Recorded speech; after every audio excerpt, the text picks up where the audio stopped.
কিন্তু আখিরাতের জীবনে মানুষের এমন কিছু আফসোস থাকবে যেগুলো মানুষকে কুড়ে কুড়ে খাবে।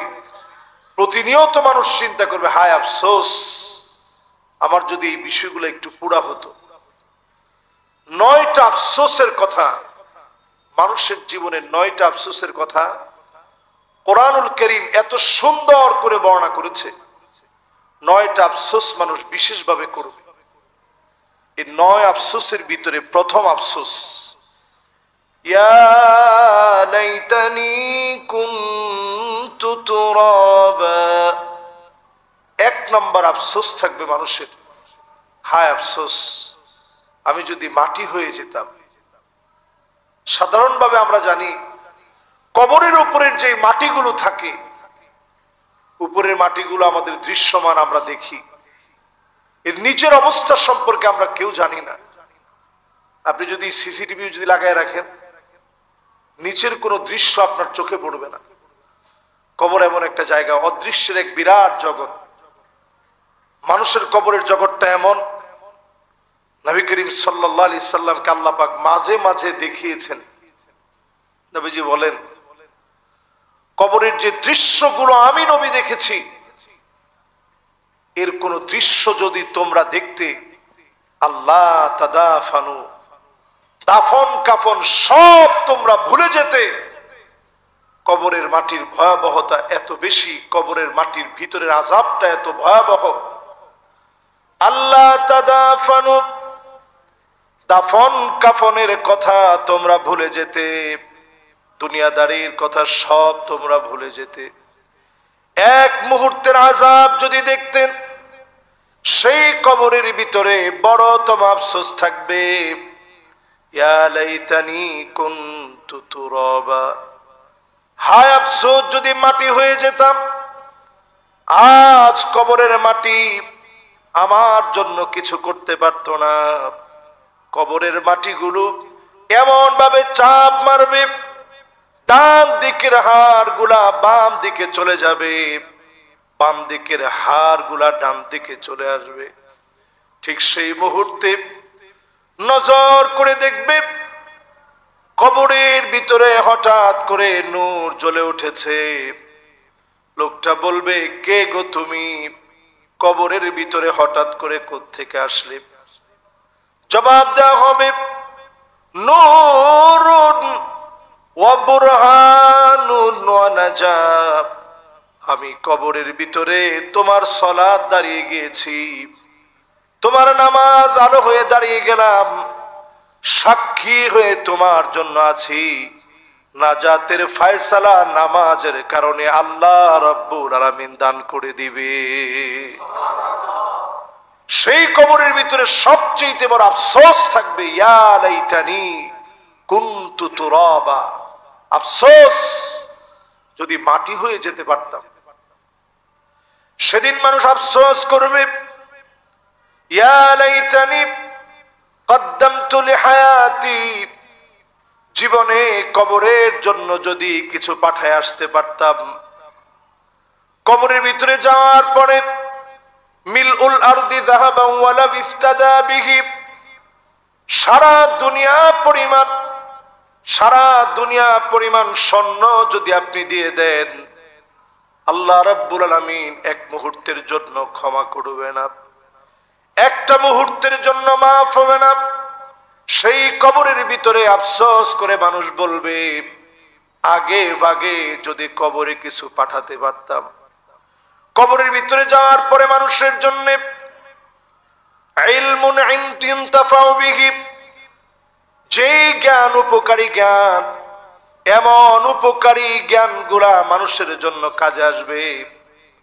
দলে দলে মানুষগুলোকে আল্লাহ পাক সদকায়ে জারিয়া দিয়ে ওই জ্ঞানের লেখককে যিনি মাফ করে দিবেন তিনি কে? নেককার সন্তান যদি আপনি রেখে যান, ওয়ালাদুন সালেহ ইয়াদউ লাহু, নেককার সন্তান যদি আপনার থাকে, এই নেককার সন্তানদের জন্য মা বাবার জন্য যখন সন্তান দোয়া করবে, মা বাবার জন্য যখন দোয়া করবে, নেককার সন্তানদের এই দোয়ার কারণে মা বাবার গুনাহ খাতা মাফ করে সদকায়ে জারিয়া যিনি পৌঁছায়া দিবেন তিনি কে? আরেকটা আমল আপনার দুনিয়ার জীবনের সাদাকাতুন জারিয়া, ভালো ভালো যে কাজগুলো আপনি করে গেছেন এগুলোই আপনি কবরের জন্য পাঠাইছেন। সন্তান মানুষ বানিয়েছেন, কবরের জন্য এটা আপনি জমা রাখছেন। আপনি আপনার জীবনে যে সুন্দর আমলগুলো করছেন, ভালো শিক্ষণীয় কোনো কিছু রেখে গেছেন, এটা কবরের জন্য আপনি জমা রাখছেন। মানুষ সেদিন দ্বিতীয় আফসোস করবে, আফসোস কবরের জন্য যদি কিছু পাঠিয়ে মরতে পারতাম, আজকে আমার কবর এত ভয়াবহ হতো না। 3 নাম্বার মানুষ আফসোস করবে, ইয়া লাইতানি লাম উতা কিতাবিয়া, হায় আফসোস আজ যদি আল্লাহ রাব্বুল আলামিন আমার আমল নামাটা না দিতেন। মানুষের যখন বাম হাতে আমল নামা চলে আসবে, নিজে নিজের হাতগুলা কামড়াতে থাকবে আর বারবার বলবে, আল্লাহ আপনি যদি আমল নামাটা হাতের মধ্যে না দিতেন। ডান হাতে যাদের আমল নামা হবে সৌভাগ্যবান হয়ে যাবে, বাম হাতে যাদের আমল নামা আসবে দুর্ভাগা হয়ে চিৎকার করে সেদিন কাঁদবে, আল্লাহ কেন আজকে আপনি আমার আমল নামা দিলেন। মানুষ সেদিন আফসোস করবে, আল্লাহ পাক সেদিন জবান বন্ধ করে দিবেন, চোখের জবান আল্লাহ পাক সেদিন খুলে দিবেন, কানের জবান খুলে দিবেন, চামড়ার জবান খুলে দেওয়া হবে। আনতাকানাল্লাহুল্লাযী আনতাকা কুল্লা শাই, জবান সেদিন বন্ধ হয়ে যাবে, নিজের চামড়ার জবান খুলে যাবে। সেদিন লোকটা প্রশ্ন করবে, ও চামড়া আজকে কেন তুমি আমার বিরুদ্ধে সাক্ষী হয়ে দাঁড়ায় গেলা? সেদিন আপনার আপন আপন চামড়া, আমার এত দামি সুন্দর চামড়া, যেই চামড়ার যত্ন নিয়েছেন আমলের যত্ন নেন নাই, আল্লাহর সামনে সেদিন দাঁড়ায় যাবে। বাম হাতে আমল নামা দিবেন, আল্লাহ রাব্বুল আলামিন সেদিন বলবেন, ইকরা কিতাবাক কাফা বিনাফসিকাল ইয়াউমা আলাইকা হাসিবা, পড়ো তুমি তোমার আমল নামা, নিজে নিজে পড়ে পড়ে বলো। যাকে আল্লাহ বলবেন পড়ো আর বলো, মান্নু কি সাহালাক, ওই লোকটার ধ্বংস হওয়া ছাড়া কোনো উপায় নাই। সেদিন ওই লোকটা ধ্বংস হয়ে যাবে, নিজে নিজের হাত চিবায় খাবে, হাত থেতলে ফেলবে, চিৎকার করে মানুষ সেদিন কাঁদবে আর আফসোস করে বলবে, আয় আল্লাহ যদি আপনি আমল নামা না দিতেন আজকে তো বেঁচে যেতাম। আফসোস নাম্বার 3। চতুর্থ নাম্বার মানুষের সেদিন আফসোস হবে। কোরআনুল কারীম আল্লাহ রাব্বুল আলামিন সে আফসোসের কথা বলছেন, আফসোস করে বলবে, ইয়া ওয়াইলাতা লাইতানি লাম আত্তাখিয ফুলানান খলিলা, হায় আফসোস অমুককে যদি বন্ধু না বানাতাম আজকে এত বড় মুসিবতে পড়তাম না। দুনিয়ার জীবনে নজর করলে দেখা যায় বন্ধুদের পাল্লায় পড়ে সবচেয়ে বড় বড় গুনাহগুলো করা হয়, ঠিক কিনা বলে? সবচেয়ে বড় বড় গুনাহ বন্ধুদের পাল্লায় পড়ে মানুষ করে। এই জন্য জীবনে সোহবত, মানুষের সান্নিধ্য, নেককারদের সাথে চলা, এটা অনেক বড় বিষয়। বন্ধুত্ব হবে নেককার দিনদারদের সঙ্গে, ভালো মানুষের সঙ্গে বন্ধুত্ব হবে। নেককার দিনদারদের সঙ্গে যদি বন্ধুত্ব হয়, এই বন্ধুত্বটা বড় দামি হবে। এবং এই বন্ধুত্বের কারণে আপনি যদি মুশকিলেও পড়ে যান কিয়ামতের দিন, যারা জান্নাতি হবে তারা সেদিন আল্লাহর কাছে বলবে, আল্লাহ কিছু লোক তো আমার সঙ্গে দুনিয়ার জীবনে বন্ধুত্ব রেখেছে, আল্লাহ আজকে যদি আমার একটু আপনি সুযোগ দিতেন। আল্লাহ বলবে, জান্নাতি কি সুযোগ তোমার প্রয়োজন একটু বলো। আল্লাহ কিছু লোক তো ছিল আমার বন্ধু, একসাথে চলতাম, অনেক দিন তো আল্লাহ জাহান্নামে মার খেয়েছে, আল্লাহ এখন একটু মাফ করে দেন না। আল্লাহ পাক সেদিন জান্নাতীকে সুযোগ দিবে, নিজে ওই লোকটা জাহান্নামে প্রবেশ করবে, জাহান্নামের আগুন আল্লাহ থামায় দিবে। কানু ইউসাল্লুনা মানা ওয়া ইয়াসুমুনা মানা, সেদিন বলবে আল্লাহ এই লোকগুলো আমার সঙ্গে নামাজ পড়েছে, রোজা রেখেছে, বিভিন্ন কারণে আযাব আর পাকড়াওয়ের সম্মুখীন হয়েছে, মালিক মেহেরবানি করে মাফ করে দেন। সেদিন মাফ চাওয়ার পরে যিনি মাফ করে দিবেন তিনি কে? এই জন্য মানুষের 4 নম্বরের আফসোস থাকবে, হায় আমার আফসোস যদি একটু ভালো ভালো মানুষগুলার বন্ধু বানাইতে পারতাম। কি ছাতা মাতা বন্ধু বানাইলাম। আমাদের সমাজের ভিতরে বন্ধু কে হয় এটা আমরা চিন্তাও করি না, ভাবিও না। ওই লোক আমার বন্ধু হবে যারা আমলটা আমার চাইতে ভালো, যার আখলাক আমার চাইতে সুন্দর, যার কথা আমার চাইতে ভালো। জীবনে বন্ধুদের কাছ থেকে অনেক কিছু শিখেছি। বিশেষ করে আমি অত্যন্ত ঋণী, আমার অনেক বন্ধু ছিল বিদেশে। আল আজহারে যখন পড়ি, সোমালিয়ার একজন বন্ধু ছিল আমার, আমি আজও তারে এই মিম্বারে বসে তার কথা স্মরণ করতেছি। চিন্তা করেন, যেদিন আমি শেষ বাংলাদেশে চলে আসবো 5 বছর পরে, একটানা 5 বছরের ভিতরে একবারও আসিনি, শেষ যেদিন আমি বাংলাদেশে আসব, ফজরের নামাজ পড়লাম। কত আপনজন প্রিয়জন এই 5 বছরে হয়েছে, সবার কাছ থেকে বিদায় নিচ্ছিলাম, কিন্তু আমার মনে একটা স্বপ্ন যে এতদিন পরে বাড়ি যাচ্ছি, আব্বা আম্মা ভাই বোন সবাই দেখবো, বিদায় নিচ্ছি। তেমন মনটা খারাপ লাগতেছে না, কারণ দেশে আসতেছি। যখনই সোমালিয়ার, তার নাম ছিল মোহাম্মদ, মোহাম্মদের সঙ্গে যখন আমি একেবারে গেইটে দেখা করলাম, সে আমারে বলতেছিল, সাদেক দুনিয়ার জীবনে হয়তো আর কোনোদিন তোমার সঙ্গে দেখা নাও হতে পারে, আল্লাহর জান্নাতে যেন আল্লাহ তাআলা দেখা করায়। আমি চিন্তা করলাম, মালিক দুনিয়ার সম্পর্ক তো এই জন্যই, এই সম্পর্ক শুধু দুনিয়ার জন্য নয়। আলেমকে আপনি ভালোবাসেন, খতিবকে আপনি মহব্বত করেন, কোন স্কলারকে আপনি ভালোবাসেন, মহব্বত করেন, তার আলোচনা হৃদয়ের ভিতরে দাগ কেটে যায়, এগুলা শুধু লৌকিকতার জন্য নয়। এই মহব্বত আপনি করেন শুধুমাত্র দ্বীনকে ভালোবেসে, আল্লাহ রাব্বুল আলামিনকে ভালোবেসে মহব্বত করেন। এই মহব্বত সাধারণ হবে না। আল্লাহ পাক কিয়ামতের দিন ডাক দিবে, আইনাল মুতাহাব্বুনা বিজালালি আল-ইয়াওমা উযিল্লুহুম ফি যিল্লি ইয়াওমা লা যিল্লা ইল্লা যিল্লু। ও আমার মহব্বতের গোলাম, একজন আরেকজনকে মহব্বত করেছিলাম শুধুমাত্র আমি আল্লাহর জন্যে, আমি আল্লাহকে পাওয়ার জন্যে, আমার জালালিয়াত বরত্বের কথা মনে করে একজন আরেকজনকে মহব্বত করেছিলাম।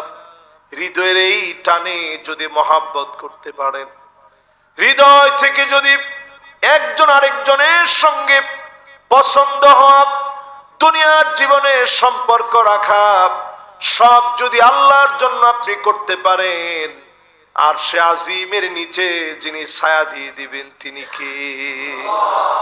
এই জন্য মানুষের 4 নাম্বার আফসোস থাকবে, হায় আফসোস যদি দুনিয়ার জীবনে ভালো ভালো বন্ধুগুলা পছন্দ করতে পারতাম, কি ছাতা মাতা বন্ধু বানাইলাম। 4 নাম্বারের আফসোস থাকবে এটি। 5 নাম্বার, সেদিন মানুষ আফসোস করবে, আফসোস করে বলবে, ইয়া লাইতানা আতা'না আল্লাহ ওয়া আতা'না আর-রাসূলা। আফসোস যদি আল্লাহর আনুগত্য করতাম, নবীর আনুগত্য করতাম, জীবনটা এমন হতো না। আজকেও নিজেকে প্রশ্ন করে দেখেন, আল্লাহর আনুগত্য যারা করে তারা ফজরের নামাজ পড়ে ঘুমায় না? না পড়ে?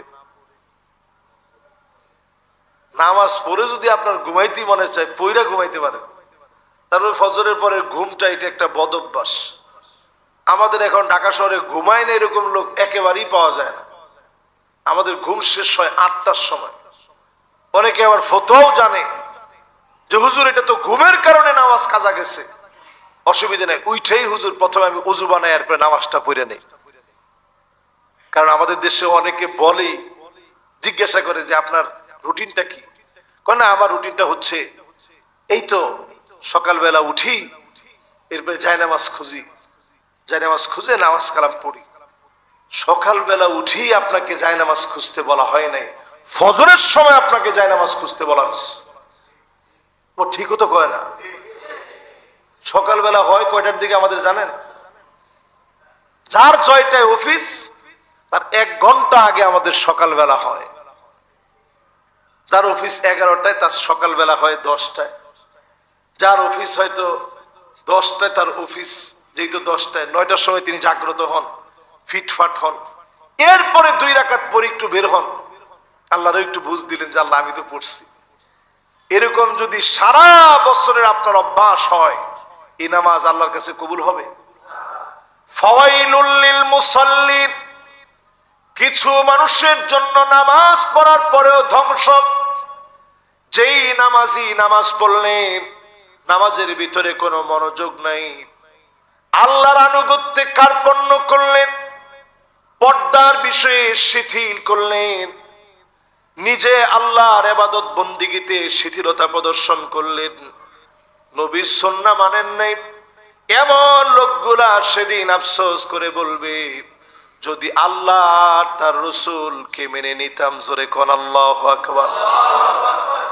আমাদের দেশে এই রকম মুসলমানও পাওয়া যায়, ওনারা জয় বাংলা বলতে বলতে মারা যাবে। আমার ঠিকও তো আপনারা কইলেন না? আরে মুসলমান, আপনি জয় বাংলা বলে যখন মরবেন, আপনার নিজের জীবনকে আপনি জয় বাংলা করে দিলেন, লাভ নাই। আপনি আফসোস করে বলবেন আতানাল্লাহ ওয়া আতানার রাসূলা। হায় আফসোস, যদি একটু আল্লাহর নাম নিয়া, নবীর নাম নিয়া মরতে পারতাম। ঠিক কিনা বলেন? কত বড় নাদান আমরা, চিন্তা করেন। জয় বাংলা বলতে বলতে যদি আপনি মরেন, লাভটা কি? কি লাভটা আমার একটু বলেন। মানুষে কত রকমের ঈমান ধ্বংস করে, একটু টেরও পায় না।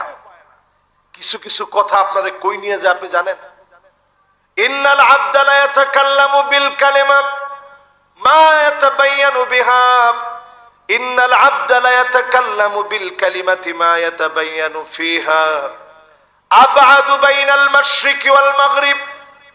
দুইটা ঠোঁট দিয়ে এমন কথা অনেক সময় মানুষ বের করে, এত নিকৃষ্ট হয়ে যায়, জাহান্নামের এত অতল গহ্বরে চলে যায়।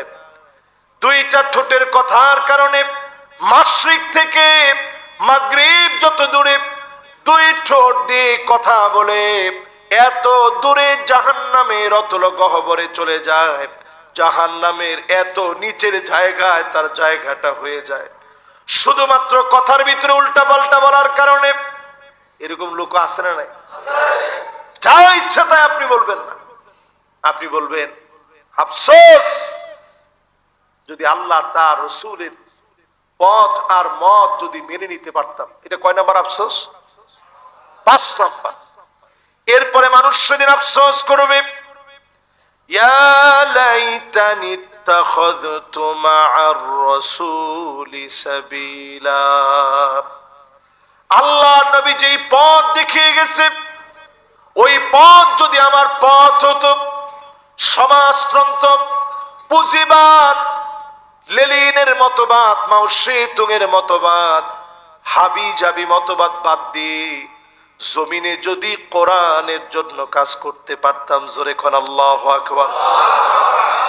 এই আফসোস 92% মুসলমানের দেশের অধিকাংশ মুসলমান আল্লাহর দরবারে যেদিন চক্ষুটা বন্ধ হয়ে যাবে, অধিকাংশ মুসলমানের আফসোস থাকবে, হায় আফসোস, যদি একটু নবীর দেখানো পথে চলতে পারতাম। যাদেরকে মৌলবাদী বলেন, এই মৌলবাদীদের পথে যদি থাকতে পারতাম আজকে আফসোস করা লাগতো না। ঠিক কিনা বলেন? এটা আফসোস নাম্বার কয়? মাশাআল্লাহ, সুন্দর মনোযোগ আছে আপনাদের। এটা 6 নাম্বার আফসোস। এগুলো কি আমার কথা? আপনারা মনে এরকম ভাবে কইতেছেন যে এটা হুজুরের কথা, মানলে মানলাম, না মানলে নাই। কিসের আফসোস? আমাদের আফসোস তো এখন চায়ের দোকানে, আহারে আগে ভালো ছিল, আগে ভালো ছিল। আমাদের আফসোস হচ্ছে এগুলা, এটি দুনিয়ার আফসোস। আর আখেরাতের আফসোস হবে এই 9 ক্যাটাগরির আফসোস। দুনিয়ার আফসোস আল্লাহর রাস্তায় বাদ দেন। দুনিয়ার আফসোস দিয়ে কিচ্ছু যায় আসে না। আপনি কি পাইলেন আর না পাইলেন, দুনিয়ার সব আপনি হিসাব মিলাই দেখবেন সব আগের মতো।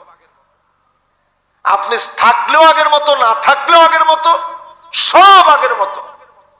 দুনিয়ার আফসোস কিচ্ছু যায় আসে না। কয় নাম্বার গেল? 7 নাম্বার আফসোস সেদিন মানুষ করবে। 7 নম্বরে মানুষ সেদিন আফসোস করবে, ইয়া লাইতানি কুনতু মাআহুম ফাআফুযা ফাওজান আযীমা। আফসোস করে সেদিন বলবে, আফসোস, এই লোকগুলোর সাথে যদি থাকতাম আজকে বিজয়ী হয়ে যেতাম। জোরে কোন আল্লাহ আল্লাহ। কোন লোকগুলো আপনি নিজে একটু চিন্তা করেন। দুনিয়ার জীবনে যাদেরকে আপনি জঙ্গি বলছেন, দুনিয়ার জীবনে যাদেরকে মৌলবাদ বলছেন, দুনিয়ার জীবনে যাদেরকে রাজাকার বলে গালি দিচ্ছেন, এরকম লোক আছে না নাই? দুনিয়ার জীবনে যত অপমান সব হুজুরদেরকে করছেন। কিছু লোকের যদি হুজুররা ডাকেও, ভাই নামাজে আইসেন, না হুজুর কাপড়টা ভালো না। হুজুর ঠিক আছে, কাপড় ভালো না, কি সমস্যা হয়েছে? না পেশাব টেশাব করে ওই রকম পানি টানি নেই নাই তো, ঠিক আছে অসুবিধা নেই, একটু প্যান্টের মধ্যে সিটা দিয়া হইলেও নামাজে আসেন। না হুজুর মনটাও ঠিক নেই। হুজুর কাছে ঠিক আছে অসুবিধা নেই, মনটারে বাইন্দা যেমনি হোক মসজিদে নিয়ে আসে। না হুজুর মনটা ঠিক থাকলেও মাগার হুজুররা ভালো নাই, হুজুরই ভালো না। এরকম হুজুরদের দোষ দেখা ব্যক্তিগুলো আফসোস করে বলবে, আফসোস, যদি একটু হুজুরদের সাথে থাকতাম। এই জন্য নামাজিদের সাথে থাকেন। আমরা সব সময় পথের মধ্যে থাকি, আমাদের জন্য দোয়া করেন। যদি হায়াত ফুরায় যায়, এই কথাগুলোর উপরে আমল করেন। এই কথাগুলো আমার না, এই কথাগুলো কার?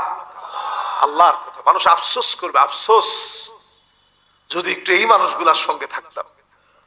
নামাজিদের সঙ্গে সম্পর্ক গড়েন, নেককারদের সঙ্গে একটু সোহবত করেন, মাঝে মাঝে যান, যাকে আপনার নেককার মনে হবে। আবার বন্ডরে আপনি নেককার মনে করে সব শেষ করেন। বাংলাদেশে তো এইরকম ভণ্ড আছে, 21 বার করে যদি একটু বাবার নাম নেয়, ইয়া মুর্শেদ বাবা, কি জানি, বাবা জালালি, ইয়া মুর্শেদ বাবা জালালি, ইয়া মুর্শেদ বাবা জালালি, ইয়া মুর্শেদ বাবা আবেদ শাহ। এরকম 21 বার বললে নবী নাকি আপনার জন্য চলে আসবে, নামাজের কোনো দরকার নাই। এরকম কর পরও আমরা যেরকম নাউজুবিল্লাহ যেরকম কইছেন, ওরা সুবহানাল্লাহ এর ঠিক জোরে বলছে। তার মানে আপনি চিন্তা করেন, এই দেশে আপনি ইসলাম কদ্দুর বুঝাইতে পারছেন। ওই লোক ঠিকই সুবহানাল্লাহ, আল্লাহু আকবার বাবা আবেদ শাহ কইয়া বিরাট জোরে তাকবীর দিছে, আপনি যেরকম নাউজুবিল্লাহ বলছেন। তার মানে বোঝা যায়, আরে মানুষ, ওই মানুষটাও তো হয়তো বুঝে নাই দেখে সেখানে গিয়ে এই কথা বলে। কত নাদান হলে পরে একটা মানুষের বুঝের ঘাটতি এত দূর হইতে পারে। যারা গিয়ে বিভিন্ন পীরের কাছে গিয়ে পায়ের মধ্যে সেজদা করে, আপনি ওই পীরের আপ টু বটম তাকায় দেখেন, চুলের গোড়া থেকে নিয়ে পায়ের তালু পর্যন্ত সুন্নত যে লোকের নাই, ওই লোকের কথা শোনা যাবে না। একটা পরিষ্কার কথা। যত বড় জ্ঞানী আপনার কাছে মনে হয় লাভ নেই। তাহলে এটা আফসোস নাম্বার কত? 7। আর 2টা আফসোস বাকি। 8 নম্বরে সেদিন মানুষ আফসোস করে বলবে, ইয়া লাইতানি লাম উশরিক বিরাব্বি আহাদা। হায় আমার আফসোস, শরিক না করতাম, শিরিক যদি না করতাম, এখন আমাদের সমাজের ভিতরে শিরিক আছে না নাই? সার্বভৌম ক্ষমতার মালিক জনগণ, সাংবিধানিক দৃষ্টিকোণে সংবিধানের মালিক জনগণকে মনে করা পাক্কা শিরক। আপনারা সবাই একটু কোন কি? এখন সংবিধানের সংস্কার চলছে, এই সংস্কারে আমরা প্রস্তাব রাখি শিরকি একটি কথাও আমার দেশের সংবিধানে রাখেন না, যদি দেশের বরকত কামনা করেন। এবং আমার দেশের সংবিধানের ভিতরে বিসমিল্লাহটা আছে ঠিক, কিন্তু বাংলায় বিসমিল্লাহ কি বাংলায় না আরবিতে? আরবিতে আপনি রেখে পাশে আপনি বাংলাটা সুন্দর করে অর্থটা রাখেন, কারণ বিসমিল্লাহটা সবার মুখস্থ, এটার বাংলায় লেখার দরকার হয় না। বাংলায় যখন লেখেন তখন অনেক ভুল লেখা হয়। যেমন আমরা বলি বিসমিল্লাহির রহমানির রহিম, এটা কেন বলি? কারণ আমাদের সংবিধানের মধ্যে আছে। কোরআন শরীফের মধ্যে তো বিসমিল্লাহির রহমানির রহিম নাই। আমাদের দেশের অলরাউন্ডার তিনি যখন বক্তব্য দিতে গেছেন তিনি সব পারেন, কিন্তু ঠিক এই জায়গায় এসে বিসমিল্লাহির রহিম মাঝখানেরটা বাদ হয়ে গেছে। কেন বাদ হয়েছে? কারণ আসলে আমরা সহিভাবে বিসমিল্লাহর চর্চা করতে শিখি নাই, ঠিক কিনা বলেন? এই জন্য আজকের এই ছোট্ট আলোচনা থেকে বলবো, শিরিক বাদ দেন, সুন্দরভাবে অনুবাদ করতে শিখেন। সংবিধানের বিসমিল্লাহর অনুবাদটাও ভুল আছে। পরম করুণাময় অসীম দয়ালু আল্লাহর নামে শুরু করছি, জোরে করে আল্লাহু আকবার। এটার যে স্পিড, এই স্পিড যদি আপনি একটু মনের ভিতরে লালন করেন, এটা সাধারণ কথা না। আমার আল্লাহ অনেক দয়ালু, পরম করুণাময়, অসীম দয়ালু, তার দয়ার কোনো তুলনা হয় না। এই রকম মালিকের নামে আমি শুরু করছি। শুরু যখন এইভাবে হবে, সার্বভৌম ক্ষমতার মালিক একমাত্র কে? জনগণরে পাম্পট্টি দেওয়া বাদ দেন, দিয়ে আল্লাহকে সার্বভৌম ক্ষমতার মালিক হিসেবে ঘোষণা করেন। এরপরে আসেন প্রিয় ভাইরা, সেদিন মানুষ আফসোস করবে, আর সেদিন বলবে ইয়া লাইতানা নুরাদ্দু ওয়ালা নুকাযযিবা বিআয়াতি রাব্বিনা ওয়া নাকুনা মিনাল মুমিনিন। হায় আমার আফসোস, কেন যে কোরআনটারে মিথ্যা মনে করেছিলাম, আল্লাহর আয়াতগুলোরে কেন যে মিথ্যা মনে করছিলাম। আফসোস আজকে যারা দুনিয়ার জীবনে আল্লাহর আয়াতকে মিথ্যা মনে করেন, হেয় প্রতিপন্ন করেন, আজ থেকে সিদ্ধান্ত নেন কোরআন আমার সংবিধান, কোরআন আমার জীবন বিধান, এই কোরআনের জন্য জীবন যাবে। কোরআনের একটা আয়াতকে আমি মিথ্যা মনে করতে পারি। যদি এটাই হয় তাইলে বোনের হক আর দিয়েন না। যে লোকটা বোনের হক দেয় না, ওই লোকটা কোরআনের আয়াতটারে মিথ্যাই মনে করে। এটাতে ঠিকও আপনারা বলতেছেন, কেন ঠিক বলতেছেন না এটা তো আমি বুঝি। ঠিকটা আমরা এই ক্ষেত্রে বলি, আমরা সবসময় বলি যে আল কোরআনের আইন বাংলাদেশে আসুক, পার্লামেন্টে কোরআন যাক। আমি প্রশ্ন করি, কোন দেশে এই বাংলাদেশের মতো এত সুন্দর একটা দেশ, কোন দেশে আপনি কি এরকম সুন্দর রীতিনীতি পাবেন? কিন্তু এই বাংলাদেশে রীতিনীতির ভিতরে এই রীতিও আছে, বোনদের হক দিয়ে দেন। কোন সরকার আপনার নিষেধ করে নাই, করছে নাকি? কোন সরকার এটা বলে নাই যে মহিলাদের অধিকার দিও না। এমনকি বাড়াতে বাড়াতে আমাদের দেশে সমান অধিকার চেয়েছে। আর ইসলাম তো আপনাকে নারীদের যে হকটুকুন দিয়েছে, এই হকটুকুন যদি আপনি দিয়ে দেন, কোন সরকার আপনাকে বাধা দেয় না। আল্লাহর কোরআন এই বিধান আপনাকে দিয়েছে। একটা বিধানই যদি আমরা মানতে না পারি, গোটা কোরআন আসবে আমরা মেনে নিব, এটা কি চিন্তা করা সম্ভব? এই জন্য একটা একটা করে শুরু করেন, নিজের পরিবার থেকে শুরু করেন, বোনদের হক দিয়ে দেন। রিজিক আপনার যেখানে আছে, যতটুকুন আছে, ওইটা আপনার আসবেই আসবে, কেউ ফিরে নিতে পারবে না। যে জায়গায় মমতা আছে যেতে হবে, যে জায়গায় খানা আছে যাওয়া লাগবে। ছোট্ট 1 মিনিটে আপনাদেরকে বলি, যেখানে রিজিক আছে, একবার আমরা 7 জন মিলে তুরে সিনে গেছি। বাংলাদেশের প্রথিতযশা কয়েকজন শিক্ষক সহ আমি গেছি। আমি অবাক হয়ে গেছি, সবাই মিলে আমরা অসুস্থ হয়ে গেলাম। ওইখানে যাওয়ার পরে হাই রে অসুস্থ, সবার পেট খারাপ হয়ে গেছে, শুধু ড্রাইভার ছাড়া।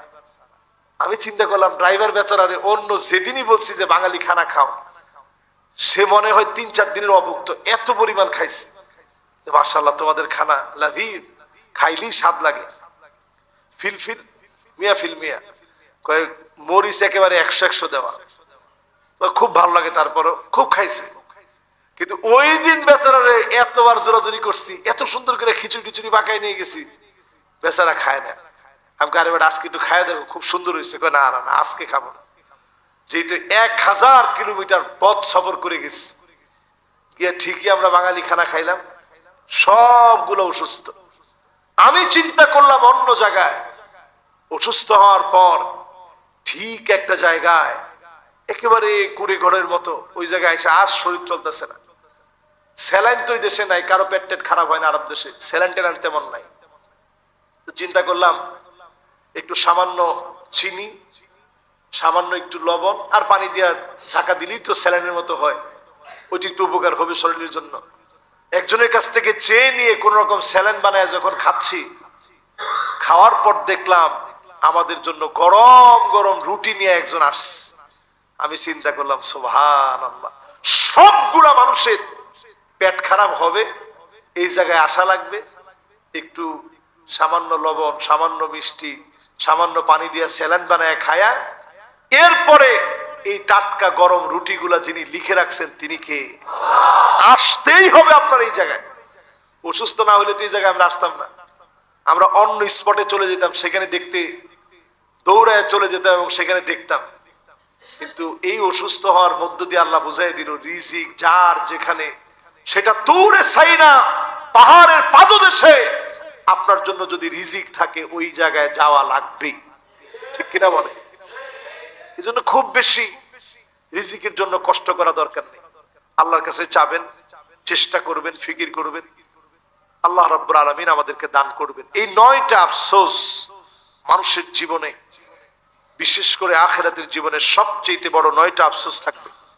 এই 9টা আফসোস মাঝে মাঝেই মনে করবেন, হায়রে আমার জীবনে আফসোস গুলা যেন না আসে। মাঝে মাঝে এটা মনে করবেন, আল্লাহ রাব্বুল আলামিন আমাদেরকে দুনিয়ার জীবনের সফলতা, আখিরাতের জীবনের সফলতা আল্লাহ যেন দান করে দেন।